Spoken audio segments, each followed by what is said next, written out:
rising sun, I was blinded by the light.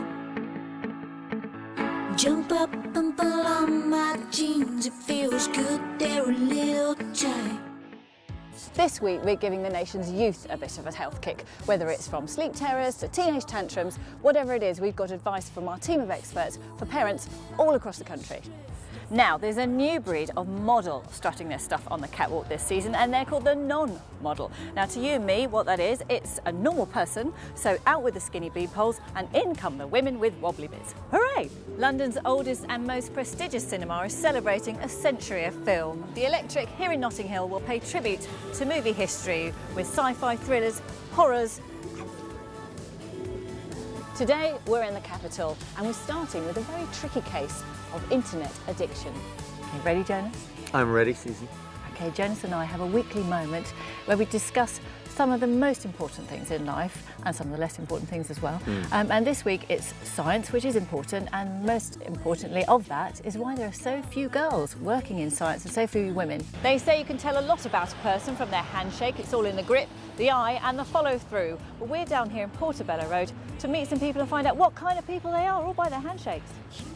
The first screening is of a movie made way back in 1927 with a budget of just £1,500, which is a pittance. There's no singing, there's no dancing. It's the original and silent version of Chicago.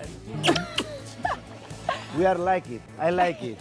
We are from Okay, I'm Barcelona. going to try and we guess like these girls. something about these guys' handshakes. I don't actually think I need to shake their hands because it's quite obvious what kind of characters they are. However, I will. Give us a handshake, guys. Okay. There have been women scientists since the beginning of time, but most of them have been ignored or forgotten. And in fact, usually their husbands actually got the Nobel Peace Prize, even though they'd done all the work on it. Oh, Can right, you with see you. I'm So feeling a the sense whole of behind a unfairness successful here. man is And Yeah. usually that is true. What I'm going to do is try and guess the kind of people you are from what kind of handshakes you have, okay? And then you tell me if you're right. Okay? Okay, I'm going to start with you. Okay. Oh yeah, now you had quite a forceful forward grip, which means you're quite keen to speak to people, you're very open, you're very communicative, and quite a firm grip as well, which means you're very confident. Yes, but how come we have only heard of Marie Curie then? If there have been these fantastic scientists that are female, Well, lots why of them haven't we heard were of them? largely ignored. They were actively ignored. They were kept out. Their But names what were did they written actually do? What did they actually... on. Well, Beatrix Potter was a botanist, as I said. Florence Nightingale was actually an amazing mathematician, a The lady statistician. of the lamp. So both of you have got really good, confident handshakes. Have you ever known any handshakes that were a little limp-wristed, a bit wet, a bit, yeah? Yes. Any Yeah, past the boyfriends fish. spring to mind? Yeah, the fish, yeah, exactly. Yeah, you've had a few of those. What do you think of people when you do shake their hand and they don't really give you what you expect? I've been into science and engineering, and anyway, I went down to meet these guys to see what they were doing at a recent exhibition, and what they were doing was getting girls to do building and inventing things, which was fantastic. Building. Do we think building's a bit boring?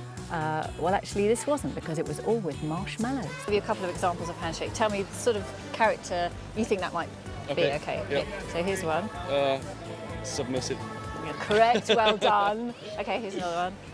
dominant, Yeah, that's also a twisting one, which means I'm going to try and... try and overpower me. That's right. Yeah. Okay, well, we've heard both the arguments here, but who really is this week's winner on this discussion then, Jonas? Well, I've learnt my lesson, and even though I put forward the better argument, you win. Right, it doesn't sound like you're accepting defeat willingly, No, but no. I'll take it. You're Thanks very driving much, me home, Jonas. so it's the easiest way forward. Okay, we'll see what happens next week then, yeah?